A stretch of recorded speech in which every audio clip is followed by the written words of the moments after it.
할렐루야. 오늘도 하나님의 은혜가 우리를 덮는 은혜의 시간 되기를 축복합니다. 제가 예전에 교육전도사 시절 때였죠. 그때 교회에서 이렇게 근무를 하고 있는데요. 교회에 노숙자 한 분이 찾아오신 거예요. 근데 이분이 되게 자주 오시는 분이었거든요. 근데 하루는 그분이 사무실에 있는 그 교회 그 사무를 맡아보는 그 사무 집사님 있잖아요. 그 사무 집사님과 실갱이를 벌리면서 막 윽박을 지르고 이 사무 집사님을 되게 힘들게 하는 모습을 제가 보게 되었어요. 가만히 보니까 이제 오실 때마다 자주 오시니까 이제 그 당시에 이제 500원, 1000원 뭐 이렇게 줘서 보냈던 것 같아요. 근데 이분이 그걸 받고 나서 화를 내는 거죠. 내가 거진 줄 아냐고. 나한테 이거밖에 안 주냐고. 내가 거진 줄 아냐고. 우리가 볼 때는 거지나 다름이 없는 그런 느낌을 받잖아요. 근데 내가 거진 줄 아냐 그러면서 막 그 사무집사님한테 윽박을 지르고 손가락질하고 막 돈을 뿌리치고 이런 모습을 제가 봤어요. 그때 제가 그랬죠. 다가가가지고 그 아저씨한테 제가 그랬어요. 아저씨, 여기 지금 뭐 하시는 거예요? 그랬더니 이분이 저한테 목사님이세요? 그러는 거예요. 아니 저는 목사님은 아니고 전도사입니다. 그랬더니 전도사는 빠지라는 식으로 되게 기분이 나쁘더라고요. 아니 아저씨 지금 우리가 자선잔치도 아니고 아저씨 같은 분이 한두 번 오는 것도 아니고 많은 분들이 왔다 가는데 우리가 다 어떻게 이거를 아저씨 같은 분들이 원하는 만큼 드릴 수가 있냐고. 그랬더니 막 저한테 막 욕을 하시면서 막 뭐라 삿대질하면서 저한테도. 근데 그 광경을 또 누가 봤냐면 부목사님이 한 분이 그걸 보셨어요. 소리가 막 밖에서 나니까. 근데 이 목사님이 딱 나오시더니 당신 뭐야 그러면서 기선지압을 하는데 제가 깜짝 놀랐어요. 그래서 그 아저씨보다도 더 큰 목소리로 기선지압을 하더니 왜 돈 줬으면 가서 갈 것이지 하면서 막 여기서 행패야 그러면서 그분을 딱 들어가지고 내팽개치는데요. 와, 너무 멋있는 거 있죠? 그때 제가 느낀 게 뭐냐면 역시 남자는 힘이 세야 돼. 역시 남자는 체구가 좋아야 돼. 역시 남자는 딱 봐서 힘 좀 쓰게 생겨야 돼. 이런 느낌을 확 받는 거죠. 역시 약한 것보다는 강한 게 좋은 것이요. 이런 생각을 제가 그때 한 적이 있어요. 근데 뭐 남자만 그러겠어요. 사람들은 힘이 있는 것을 다 좋아합니다. 강한 것을 다 좋아해요. 그래서 힘을 가지고 호령하게 되면 성공했다라고 이렇게 얘기를 하지 않습니까? 그래서 늘 강해지기를 원해요. 건강도 강해지기를 원하고요. 경제도 강해지기를 원하고요. 어떤 단체나 사람에게 영향력을 끼칠 때도 강한 영향력을 줄 수 있는 그런 사람이 되기를 원하죠. 그래야 이 세상에서 인정받고 살 수 있기 때문에 그래요. 그래서 그래야지 이 세상에서 대접을 받을 수 있기 때문에 그런 거 아니겠어요? 어느 누구도 나는 약해지고 싶어. 나는 연약한 게 훨씬 좋아. 나는 맨날 병들어서 골골댔으면 좋겠어. 난 늘 가난에 찌들었으면 좋겠어. 하루 벌어 하루 먹는 난 그런 삶을 살면 참 좋겠어. 맨날 일하니까 얼마나 좋아. 이런 사람이 있어요, 솔직히? 몰라요. 겉으로는 나 그래 그렇게 얘기할지 모르겠지만 이 진심, 속에 있는 진심은 그냥 편안하고 부유하고 넉넉하고 힘 있게 그렇게 살기를 대부분의 사람들은 다 그렇게 생각을 하게 될 겁니다. 예전에 저희 아들이 지금도 저기 앉아 있지만은 아주 어렸을 때, 지금도 어리지만 더 많이 어렸을 때 이 녀석이 저한테 와가지고 늘 하는 게 뭐냐면 근육도 없는 게 맨날 이렇게 딱 걷어붙이고 아빠 내 근육 보여? 알통 보여? 그런데 내가 볼 때는 알통이 하나도 없거든요. 근데 알통 보여? 그러면서 저한테 막 자랑을 해요. 그러면서 저한테 했던 말이 내가 아빠를 지켜줄 거야. 뭐 아직까지 지켜주는 것 같지는 않은데 언제 지켜줄지는 모르겠지만 그게 뭐예요? 남자로서 나 힘이 있어. 나 잘 과시하고 싶은 거 아니겠습니까? 모든 사람은 이렇게 힘 있는 걸 좋아하고 그런 사람이 되기를 소망하며 그렇게 살아가요. 그런데 오늘 본문에 보면 사도 바울은 힘이 있는 거, 강한 거를 자랑하지 않고 이상한 걸 자랑하고 있죠. 세상적인 가치관으로는 도저히 이해할 수 없는 자랑을 하는데 그게 뭐냐 하면 자신의 약함을 자랑하고 있어요. 5절 말씀을 한번 볼까요? 자, 시작. 내가 이런 사람을 위하여 자랑하겠으나 나를 위하여는 약한 것들 외에 자랑하지 아니하리라. 아멘. 약한 것들 외에 자랑하지 않겠다는 것은 나는 약한 것만 자랑하겠다는 말이잖아요. 그렇죠? 세상의 이 가치관과는 완전 다른 거예요. 완전 다른 거. 세상은 다 강한 것을 자랑하고 그것을 내세우지만 오늘 바울은 약한 것을 내세우고 그거를 자랑해요. 이게 신앙생활의 비밀이라고 하는 거죠. 신앙생활의 비밀. 여러분은 강자입니까? 약자입니까? 우리는 대부분 약자라고 이야기를 하고 실제 약자죠. 힘도 없고 경제력도 없고 영향력도 없고 몸도 약하고 내가 뭘 한다고 누가 뭘 알아주지도 않고 하루하루를 그냥 힘들게 살아가요. 직장에서도 맨날 오너 눈치 봐야 되고 거기서 맞춰줘야 되고 여러분 그게 오늘 우리의 삶 아니겠어요? 그런데 그게 복이라는 거 아십니까? 아무도 아멘을 안 하는 거 보니까 인정을 할 수 없다는 건데 아니 목사님 오늘 오실 때 길이 미끄러웠나? 날씨가 갑자기 추워졌나? 날씨가 이렇게 추운데 더위를 드셨나? 왜 아침부터 이렇게 이상한 소리를 하시는데 약한 게 복이라뇨? 물론 여러분 세상적인 가치관에서 보면 그럴 수 있죠. 그러나 우리가 기억해야 할 것은 우리의 약함이 우리의 약점이 아니라 우리의 강점이 된다라고 하는 사실을 오늘 말씀을 통해서 여러분들 꼭 기억을 하셔야 됩니다. 그리고 그것을 오히려 자랑할 수 있는 여러분들이 되길 바랍니다. 그렇다면 우리의 약함이 강점이 될 수 있는 이유가 뭘까요? 자, 한번 보시죠. 1번 파란 거 시작. 하나님은 우리의 약함을 통해 우리가 겸손한 사람이 되게 하시고 우리를 존귀한 사람으로 세우시기 때문입니다. 아멘. 무슨 말인지 이해되시죠? 7절 말씀을 한번 볼게요. 시작. 여러 계시를 받은 것이 지극히 크므로 너무 자만하지 않게 하시려고 내 육체에 가시 곧 사탄의 사자를 주셨으니 이는 나를 쳐서 너무 자만하지 않게 하려 하심이라. 아멘. 바울은 자기의 약함을 육체의 가시다 이렇게 표현을 하고 있죠. 여러분들도 이 본문을 가지고 설교를 많이 들어보셨을 텐데 바울에게 있어서 육체의 가시는 통상적으로 안질, 눈의 질환이다, 또 간질이다 이런 이야기들을 학자들이 하거든요. 그런데 일반적으로 많은 사람들이 바울이 가지고 있던 육체의 가시는 눈의 질환일 것이다 이렇게 얘기를 해요. 왜냐하면 다메섹에서 예수 믿는 사람들을 잡으러 막 다메섹으로 올라갈 때 강한 빛에 의해서 바울이 눈이 멀잖아요.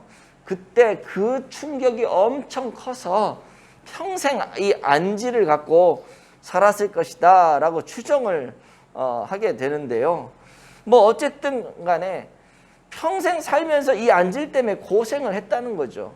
그 이유가 뭘까? 그 이유가 너무 자만하지 않게 하기 위해서. 여기 얘기하잖아요. 7절에 너무 자만하지 않게 하려 하심이라. 내게 이 육체적인 가시가 생긴 이유는 내가 너무 높아질까 봐, 너무 교만할까 봐, 내 멋대로 아나무인인격의 그런 삶을 살아갈까 봐 하나님이 나를 통제하느라고 이 육체적인 가시를 주셨다라고 하는 거죠. 사실 여러분 잘 알다시피 바울은요 대단한 사람이라 그랬잖아요. 제가 지난주에도 스펙이 엄청나다 그랬잖아요.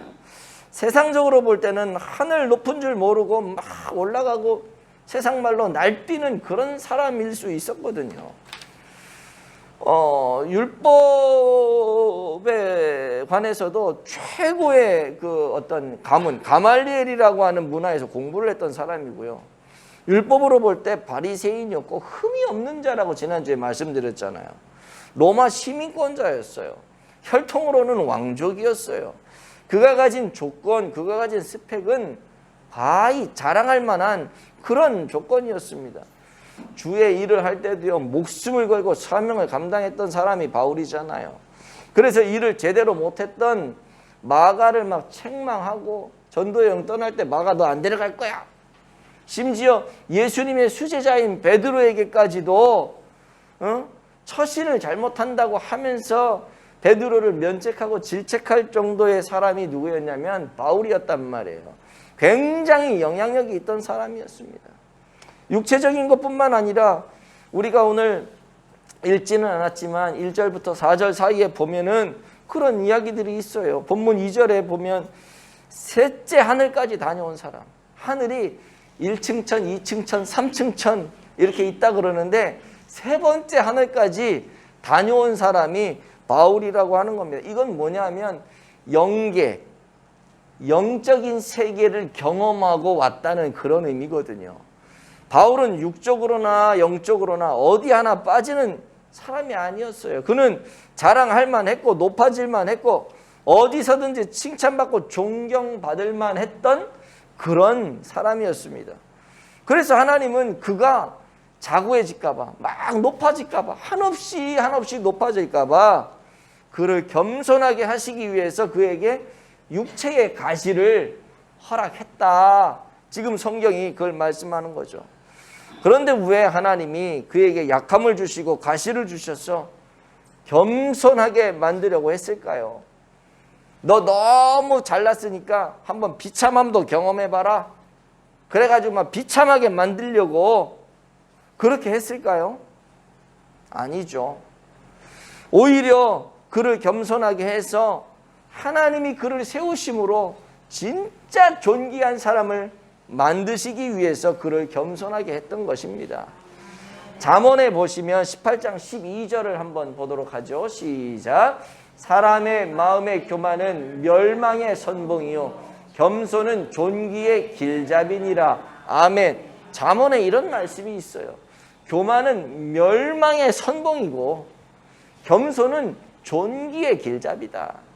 우리가 겸손하게 되면 하나님이 우리를 존귀하게 만들어 주신다라고 하는 거죠.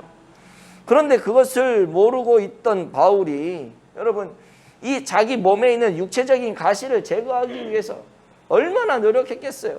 야, 이 육체적인 이 안질이라고 하는 이것만 내게 없으면 내가 정말 마음껏 보고 마음껏 자유롭게 뭔가 내가 주의 일을 또 하고 뭣도 하고 다 할 수 있고 멋진 인생을 살아갈 수 있을 것 같은데 아, 이것 때문에 정말 걸리는 게 많네. 그래서 이것을 없애기 위해서 얼마나 많이 노력을 했겠냐는 말이죠. 그래서 세상적인 방법을 다 동원해서 해도 안 되니까 그때 뭘 하냐면 하나님께 3번씩이나 기도를 했다. 3번씩. 3번 기도했다는 거는 여러분 어떤 의미로 해석을 할 수 있냐면 그냥 3번 하고 딱 끝냈는지 아니면 4번, 5번 계속 했는지 솔직히 잘 몰라요. 그러니까 3번씩이나 했다는 건 어떤 의미냐면 정말 간절하게 정말 생명을 걸고 끝장을 볼 때까지 그렇게 하나님 앞에 기도를 했다는 거예요. 우리나라에도 그런 거 있죠. 3세판 있잖아요. 3세판.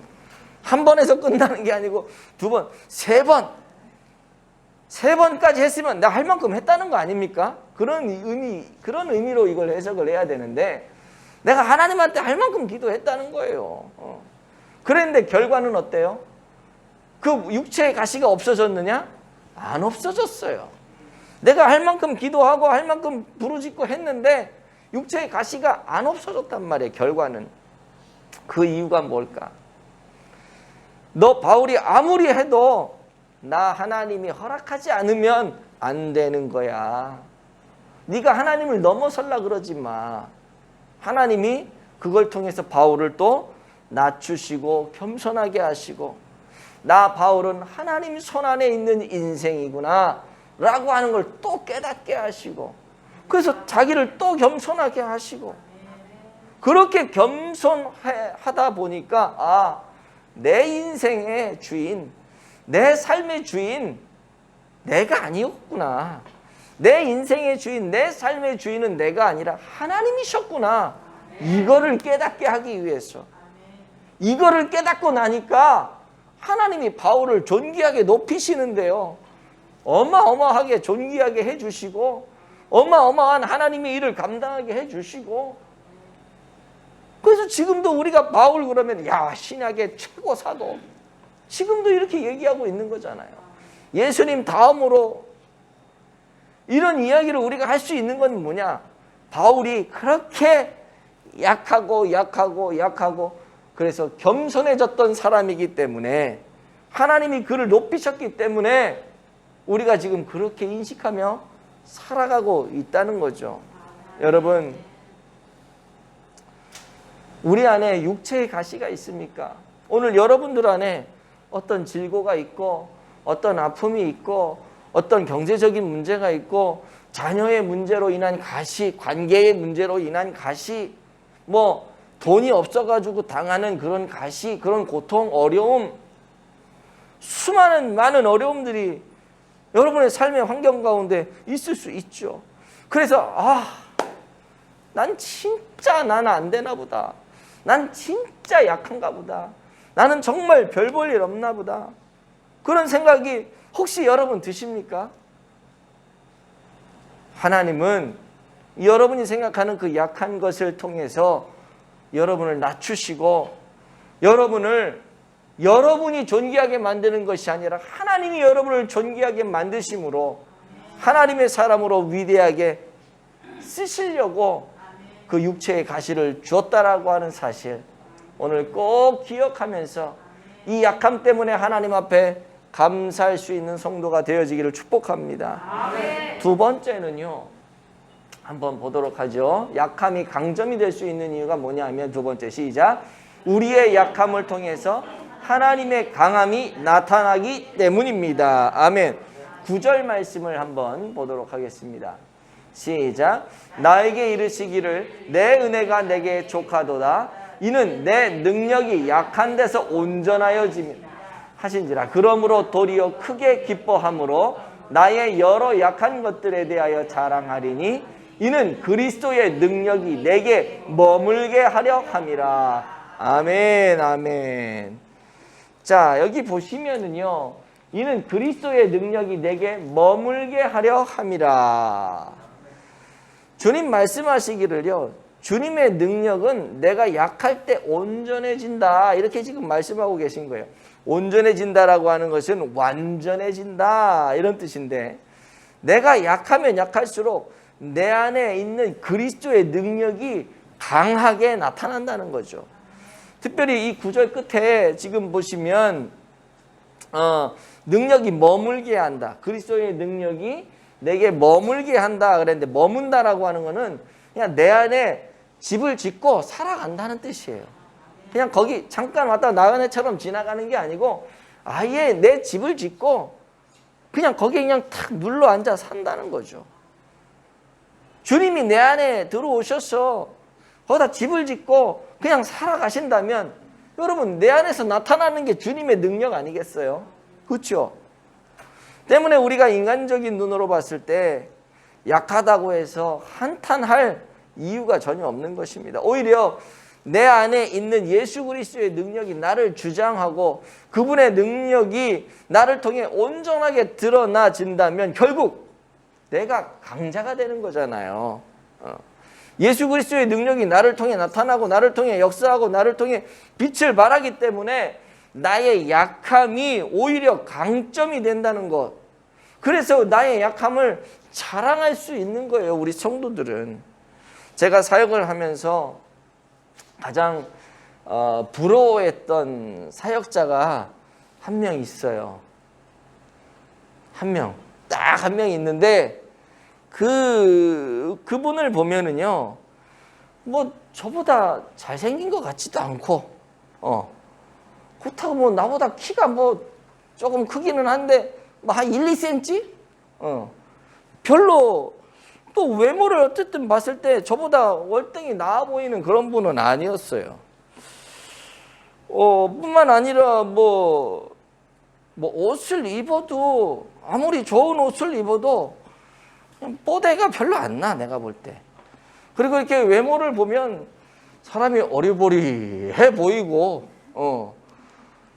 이거는 순전히 그냥 제가 그때 가졌던 마음이에요. 그분은 다르게 생각하겠지. 내가 너보다 훨씬 나아 그렇게 생각할지 모르겠지만 내가 그분을 봤을 때는 나보다 훨씬 못해 보이는 그런 분. 근데요, 교회에서 사역을 할 때 얼마나 사역을 잘하는지 몰라요. 정말 힘 하나도 안 들이고 일을 너무 잘하세요. 제가 얼마나 부러웠는지 몰라요. 그 이유가 뭔 줄 아세요?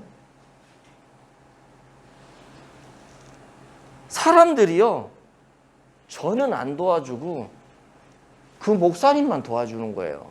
난 그게 너무 부러웠어요. 이유를 알고 보니까 그런 거죠. 그 목사님은 우리 성도들이 안 도와주면 사역을 못 한다는 거야.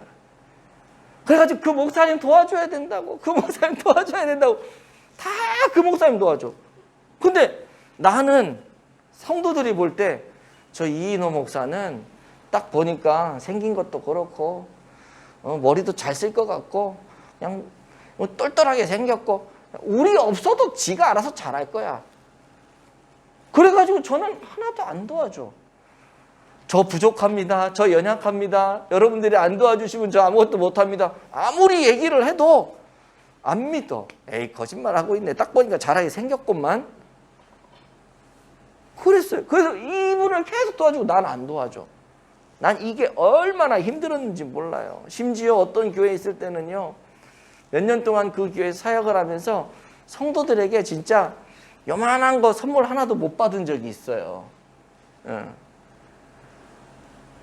나중에 제가 그 교회를 떠나면서 들은 얘기인데 무슨 얘기를 하냐면 그러더라고요.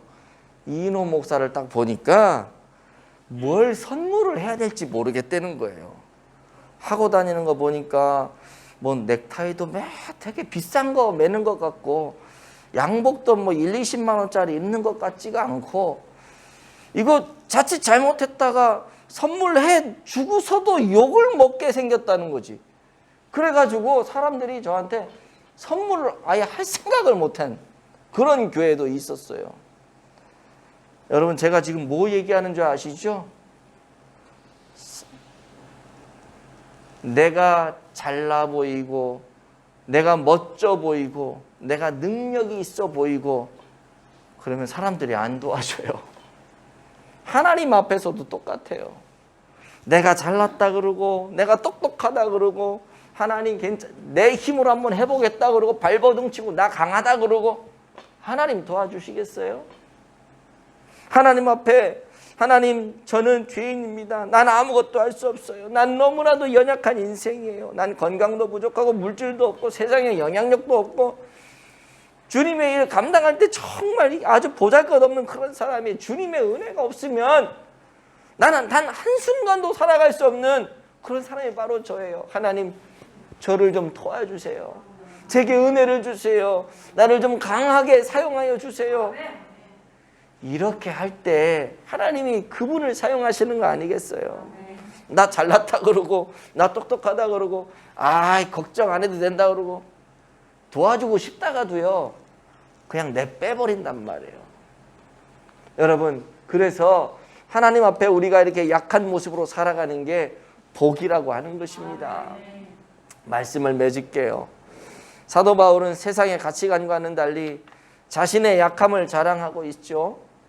혹시 여러분 중에 나의 약함 때문에 눈물 흘리고 애통하고 힘들어하고 좌절하고 낙심하고 세상을 살아갈 만한 의미를 찾지 못하는 그런 분들이 혹시라도 여기 앉아 계십니까? 내 육신의 가시 때문에, 경제의 가시 때문에, 아까도 말씀드렸지만 관계적인 어떤 가시 때문에, 자녀들의 문제로 인한 가시 때문에 늘 그냥 하루하루를 눈물 지으며 마음에 이 근심과 고통으로 내 삶을 원망하며 살아가시는 분들이 혹시라도 계십니까? 오히려 그 가시를 기뻐할 수 있기를 축복합니다. 그리고 그 가시를 자랑할 수 있기를 축복합니다. 왜냐? 그 가시를 우리에게 주신 것은 우리를 더 낮추셔서 우리를 더 겸손하게 하셔서 우리 안에서 하나님의 능력을 보이시기 위해 허락하신 하나님의 선물이기 때문에 그런 거예요. 그래서 어떤 사람은 이 약함과 고난과 이러한 힘든 가시들을 하나님의 위장된 축복이다 이렇게 표현하는 분들도 있거든요. 그리고 이 가시는 내가 얼마나 주님을 더 사랑하고 의지하는가를 확인하기 위해서 하나님께서, 그리고 그 가시를 가지고 얼마나 주님 앞에 매어달리고 주님을 찾고 주님을 의지하는가를 보시기 위해서, 그리고 더 나아가 그렇게 함으로 우리 안에 그리스도의 강함을 나타내시고 우리를 존귀하게 세우시기 위한 주님의 숨은 사랑이라고 하는 사실을 여러분들이 꼭 기억하시기를 바랍니다. 간절히 바라기는 이런 가시들로 인하여 마음 아파하지 마시고, 가시가 크면 클수록, 가시가 우리를 아프게 찌르면 찌를수록 하나님의 사랑이 나를 강권하시고 나를 더욱 귀하게 높게 세우실 것을 기대하면서 하나님 앞에 나아가는 저와 여러분들 되어지기를 축복합니다. 반드시 좋은 것으로 하나님께서 채우시고 우리에게 은혜의 복을 주실 줄로 믿습니다.